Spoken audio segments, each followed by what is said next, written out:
I stand before you today not as a prophet, but as a historian who has spent 6 decades studying the repeating patterns that govern the rise and fall of civilizations.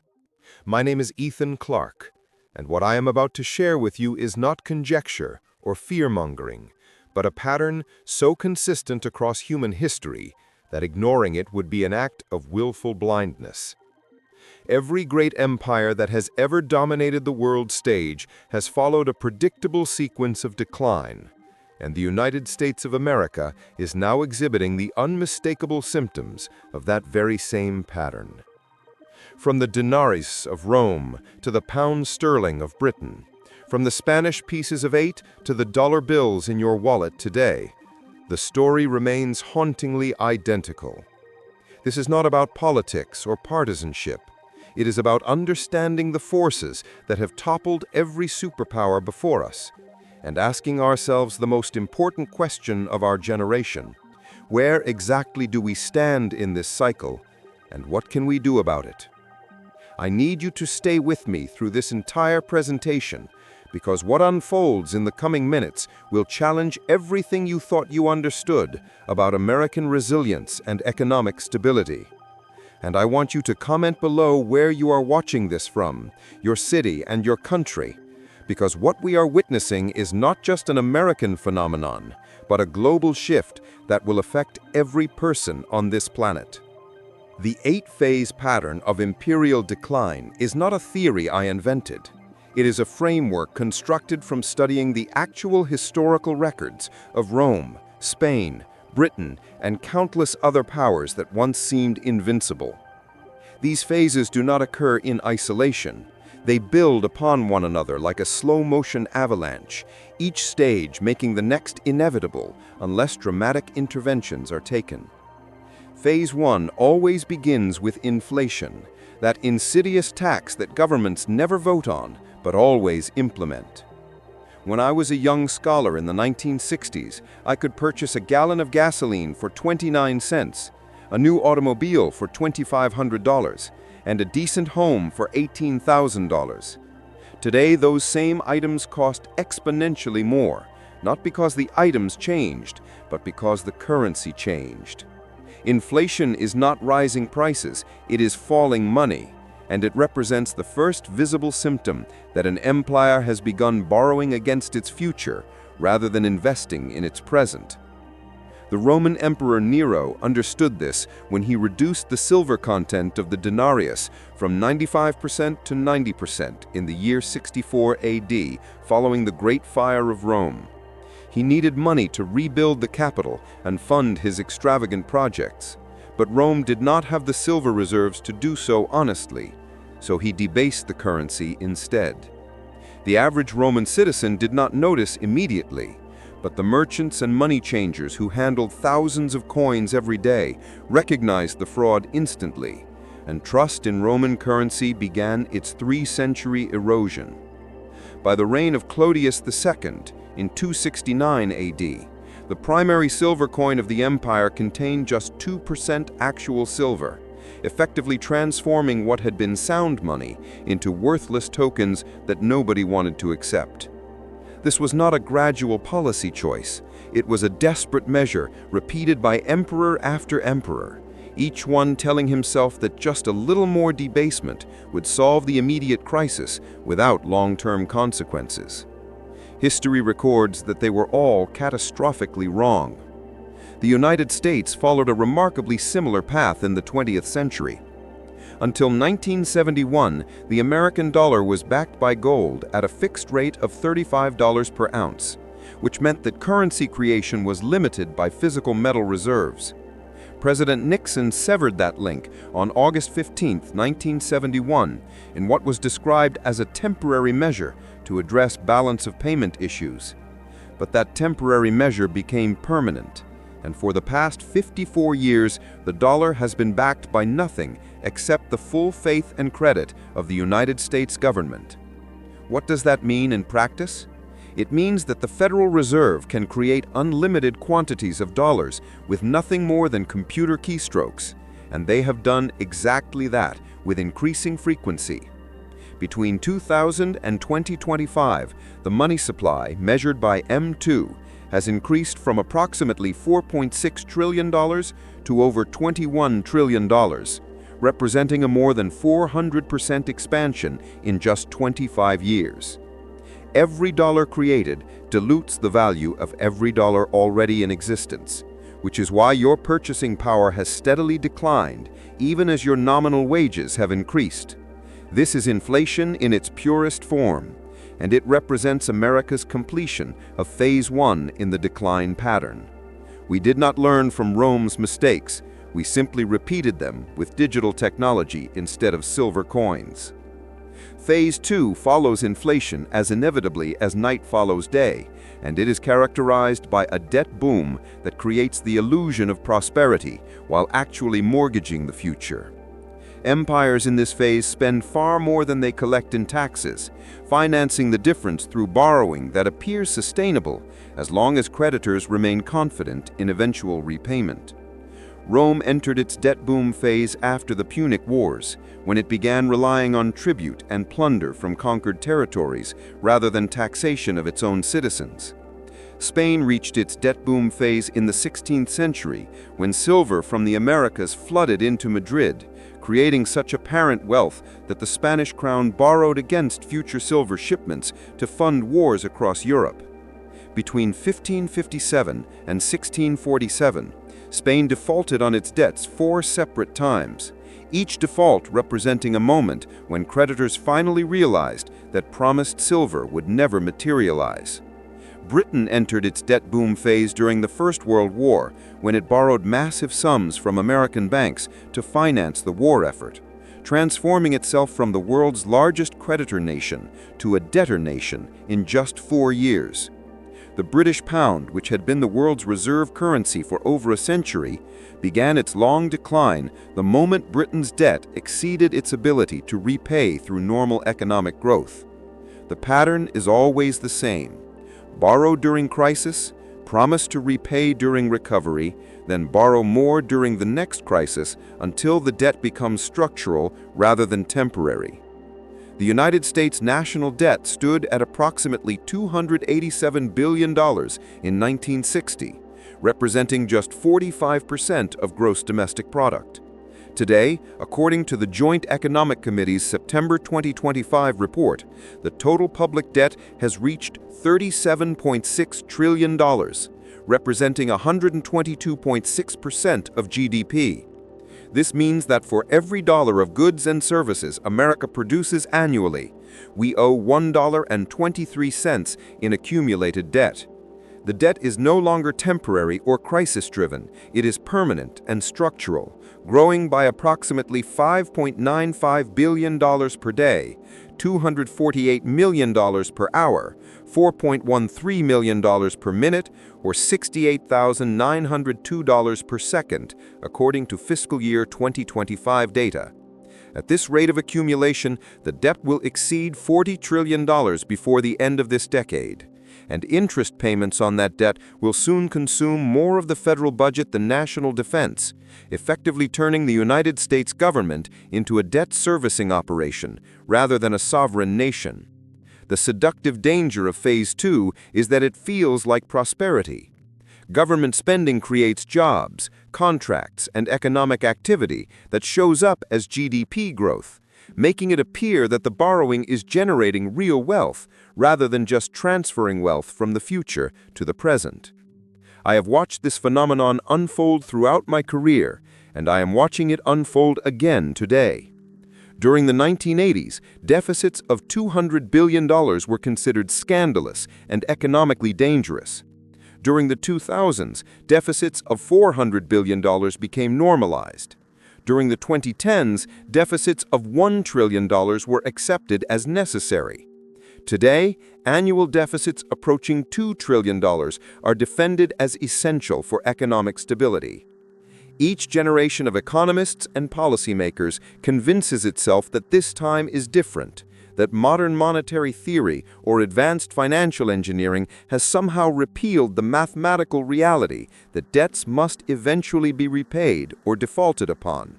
But mathematics does not care about economic theories or political narratives. It simply keeps accumulating interest on principle, compounding relentlessly until the numbers become unsustainable. J.P. Morgan's November 2025 Outlook report warned that while optimistic economists argue America can grow its way out of the debt crisis, the more likely scenario involves policymakers deliberately tolerating higher inflation to erode the real value of the debt burden over time. This is not conspiracy theory, it is standard economic history, because inflation is how governments have always defaulted on their obligations without formally declaring bankruptcy. When your government owes $37 trillion and cannot possibly repay that sum through taxation or spending cuts, the only remaining option is to repay with currency that has been deliberately devalued through inflation. Your savings, your salary, your retirement. The American economy in 2025 exhibits every classic symptom of Phase 4 speculation mania. Cryptocurrency markets with no intrinsic value and no productive purpose have reached combined valuations in the trillions of dollars, driven entirely by speculation that someone else will pay more tomorrow than you paid today. Meme stocks with no earnings, no revenue, and no business model have generated massive price swings based purely on social media sentiment and coordinated buying by retail investors who treat the stock market like a casino. Technology company valuations have reached levels that assume decades of perfect execution and sustained growth rates that have never been achieved in human history. Private equity firms buy profitable companies using borrowed money, extract fees and dividends, then sell the debt-laden shells to the next buyer, in a chain of speculation that creates no real value but generates enormous fees for financial intermediaries. Real estate prices in major cities have become so disconnected from local incomes that home ownership is impossible for median earners, yet prices continue rising because assets are viewed as stores of value in an inflationary environment rather than as places to live. This is not a functioning economy. It is a speculation economy. And history teaches us with absolute clarity that speculation economies always end in crisis. The only questions are when the crisis arrives and how severe the damage will be. When I speak to younger colleagues and students, I am struck by how many of them view investment not as the allocation of capital to productive enterprise, but as a form of gambling, where the goal is to identify the next trend before it peaks. This represents a fundamental corruption of economic purpose, and it is exactly what happened in Rome, when citizens speculated on grain prices rather than farming. In Spain, when nobles speculated on silver flows rather than manufacturing. In Britain, when investors speculated on colonial ventures rather than domestic industry. The pattern is universal, the outcome is predetermined, and America is deep within this phase. The transition from Phase 4 to Phase 5 represents the moment when economic dysfunction begins generating social and political consequences that threaten national cohesion. This is the phase of social unrest and institutional breakdown, when populations lose faith in the systems and structures that have governed their societies, when trust evaporates between citizens and government, between different demographic groups, between regions and classes. Rome entered this phase during the 3rd century crisis, when the empire experienced 50 years of civil war, multiple competing emperors, military mutinies, economic collapse, and widespread belief that the traditional Roman order could not be restored. The crisis of the 3rd century saw 26 claimants to imperial power between 235 and 284 AD, with most of them dying violent deaths as legions declared their own generals to be emperor. This was not merely political instability, it was the complete breakdown of institutional legitimacy, when the very concept of Roman authority became meaningless because everyone with sufficient military force claimed that authority for themselves. Spain experienced similar breakdown during the 17th century, when Catalonia and Portugal revolted against Madrid, when economic collapse triggered riots and rebellions, when the Crown's authority extended only as far as its ability to enforce compliance through military power. Britain's institutional breakdown occurred more gradually during the 20th century, but was no less real. With the partition of Ireland, the loss of India, the Suez Crisis humiliation, and the ultimate dissolution of the empire representing successive failures of British power and prestige. In each case, the underlying cause was identical. Economic crisis created by the first four phases destroyed the material basis for institutional legitimacy, and once that legitimacy evaporated, the empire could not maintain cohesion through force alone. America's Phase 5 characteristics are visible in virtually every metric of social trust and institutional confidence. Gallup polling data shows that trust in Congress has fallen to single-digit percentages. Trust in media hovers around 20%. Trust in the presidency fluctuates wildly based on partisan affiliation, and trust in the Supreme Court has declined precipitously in recent years. These are not merely abstract numbers. They represent fundamental breaks in the social contract that holds nations together. When citizens do not trust their governing institutions, they do not comply voluntarily with laws and regulations. They do not accept electoral outcomes as legitimate. They do not believe that the system can be reformed from within. This creates a self-reinforcing cycle where institutional dysfunction drives declining trust, which drives further dysfunction, which drives even lower trust, until the entire system loses the capacity to govern effectively. Political polarization has reached levels not seen since the Civil War era, with Americans sorted into tribal camps that view each other not as fellow citizens with different policy preferences, but as existential threats to the nation's future. This is not normal democratic disagreement. This is pre-revolutionary fragmentation, and history teaches that societies in this condition either undertake dramatic reforms that restore legitimacy, or they fracture into violence. I have studied enough empires to know that fracture is far more common than reform, because reform requires elites to sacrifice their own interests for the common good, and elites in declining empires almost never make that choice voluntarily. They cling to their privileges. They blame external enemies or internal scapegoats. They use force to maintain order, and they accelerate the very collapse they claim to be preventing. Rome's emperors did this. Spain's kings did this. Britain's parliament did this. And America's political class is doing it now. The consequences of Phase 5 become dramatically visible when we examine how institutions that once commanded universal respect now struggle to maintain even basic functionality. The most obvious manifestation appears in the political sphere, where Congress routinely fails to pass budgets on time, instead relying on continuing resolutions and last-minute omnibus packages that nobody has time to read before voting. This is not governance. It is crisis management masquerading as normal procedure. The legislative branch has effectively abdicated its constitutional responsibility to carefully deliberate on spending priorities, instead rubber-stamping enormous expenditures while performing acting partisan outrage for television cameras.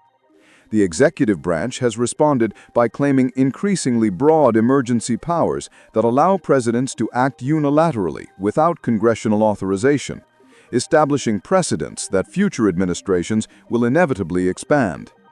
The judicial branch finds its legitimacy questioned every time it issues decisions that align or against particular political factions, with critics immediately claiming that judges are partisan actors rather than neutral arbitrators.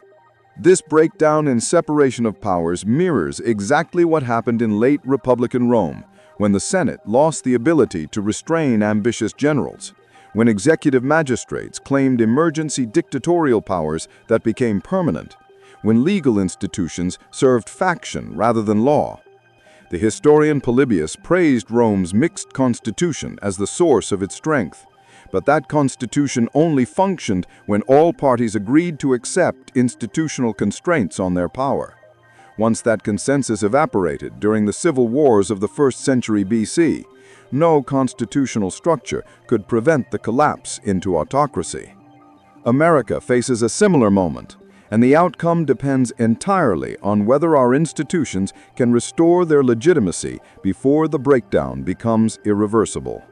Phase 7 represents the moment when economic crisis becomes currency crisis, when faith in money itself evaporates, when the entire financial system that societies have built over generations collapses in days or weeks. This is hyperinflation, and it is the most terrifying economic phenomenon that modern societies can experience because it destroys not just wealth, but the very concept of value. The Weimar Republic hyperinflation of 1923 remains the canonical example, a catastrophe so extreme that it reshaped German society and politics for generations.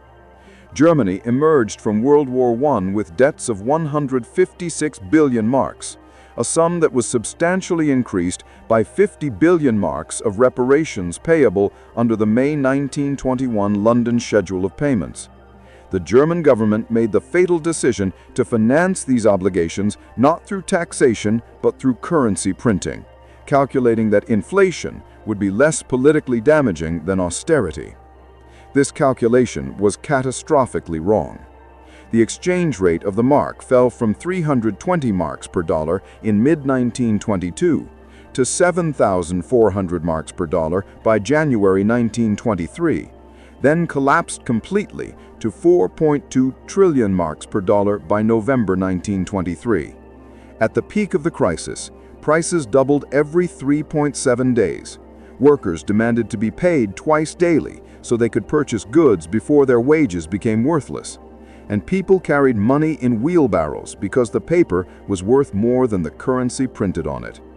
The psychological impact was even more devastating than the economic impact, because an entire generation of Germans learned that savings were meaningless, that The bolivar fell from 10 per dollar at the official rate to over 1,000 per dollar on black markets by 2016, then continued falling until the currency effectively ceased functioning. Venezuelans began using American dollars, Colombian pesos, or barter for transactions because their own currency was worthless. The government attempted to solve the problem by printing higher denomination notes, but planes reportedly carrying new currency failed to arrive, forcing citizens to conduct commerce with sacks of nearly worthless paper. This was not ancient history. This happened in the 2010s in a Western Hemisphere nation, demonstrating that currency collapse is not some theoretical concern, but a real phenomenon that destroys societies. The question every American should be asking is whether the dollar faces similar risks, and the honest answer, based on historical patterns, is deeply concerning. The dollar currently represents approximately 57.8% of global currency reserves, according to the most recent IMF composition of official foreign exchange reserves data from the end of 2024, down from over 70% in the early 2000s. This represents a gradual but unmistakable decline in dollar dominance that accelerates whenever American fiscal policy becomes particularly reckless. The BRICS nations, which now control 42% of global central bank foreign exchange reserves, have been actively pursuing de-dollarization strategies, including increasing trade in local currencies rather than dollars, accumulating gold reserves as an alternative to dollar holdings, and discussing creation of alternative payment systems that bypass dollar-denominated transactions. Russia's central bank holds approximately 2,335 metric tons of gold. China holds 2,279 metric tons, and combined BRICS nations now hold about 20% of official global gold reserves. In 2023, BRICS nations were the largest gold buyers worldwide, with China alone adding 225 metric tons in its biggest single-year purchase in nearly 50 years. This is not happening by accident. This is a coordinated strategy to reduce exposure to the dollar and build independence from American financial power. The goal is not to dethrone the dollar overnight, which remains practically impossible given the depth and liquidity of dollar markets, but to gradually reduce dependence so that American sanctions, monetary policy, and fiscal recklessness have diminishing impact on BRICS economies. If this process continues, the dollar will gradually lose its reserve currency status, which will force the United States to actually balance its budget, because foreign creditors will no longer automatically purchase American debt. That adjustment will be economically catastrophic if it occurs suddenly rather than gradually, because it will require massive spending cuts, tax increases, or currency devaluation through inflation. The historical precedent is Britain's loss of reserve currency status during the 1940s, when the pound sterling could no longer maintain its value and convertibility, forcing Britain to accept IMF assistance and fundamentally restructure its economy and global position. The difference is that Britain's adjustment occurred during an era of American-led stability, whereas America's potential adjustment will occur in a multipolar world with no stabilizing hegemony. Phase 8 represents the final stage where societies either rebuild on new foundations or collapse into permanent decline, and the difference between those outcomes depends entirely on choices made during the crisis. Iceland provides the example of successful renewal after catastrophic collapse. In 2008, Iceland's banking system, which had grown from 100% of GDP in 1998 to 9 times GDP in 2008, completely failed when all 3 major banks defaulted simultaneously. Relative to the size of its economy, Iceland's systemic banking collapse was the largest of any country in economic history. External debt exceeded 50 billion euros, more than 7 times Iceland's GDP, and the entire financial system froze. The government guaranteed domestic deposits, imposed strict capital controls, and secured a $5.1 billion bailout package from the IMF and Nordic countries. GDP dropped 10% in real terms, the currency lost half its value, and unemployment soared. But Iceland made crucial decisions that enabled recovery. The government let the banks fail rather than socializing their losses. It prosecuted banking executives who had engaged in fraud.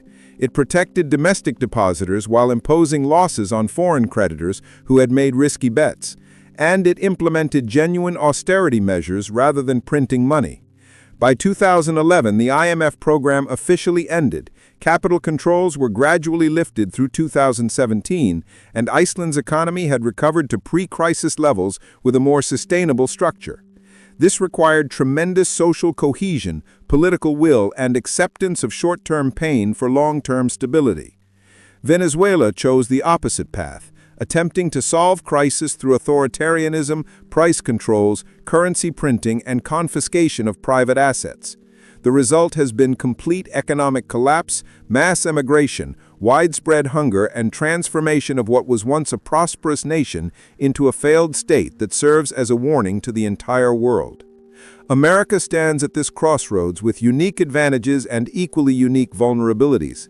The advantages are considerable: abundant natural resources, including energy, agriculture, and minerals; geographic isolation from potential adversaries, with friendly neighbors to north and south, and oceans to east and west; a tradition of innovation and entrepreneurship that has created the world's most dynamic technology sector; a constitutional system that has survived 250 years of crises; and a population that still possesses the cultural memory of self-reliance and community resilience.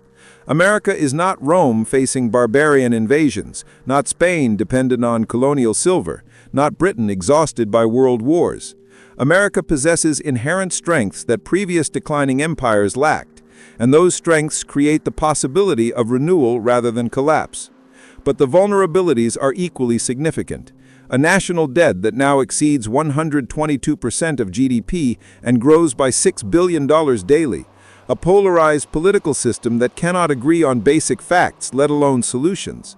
Institutional legitimacy at historic lows across every branch of government.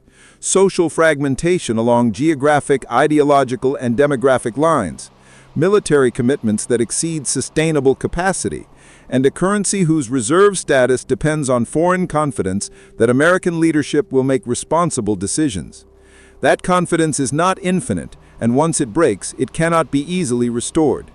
The question is not whether America faces the 8-phase decline pattern. The question is whether America will recognize its position within that pattern in time to make the choices that lead to renewal rather than collapse. The historian in me sees both precedents clearly. I see Iceland's painful but successful restructuring, and I see Venezuela's collapse into dysfunction. I see societies throughout history that faced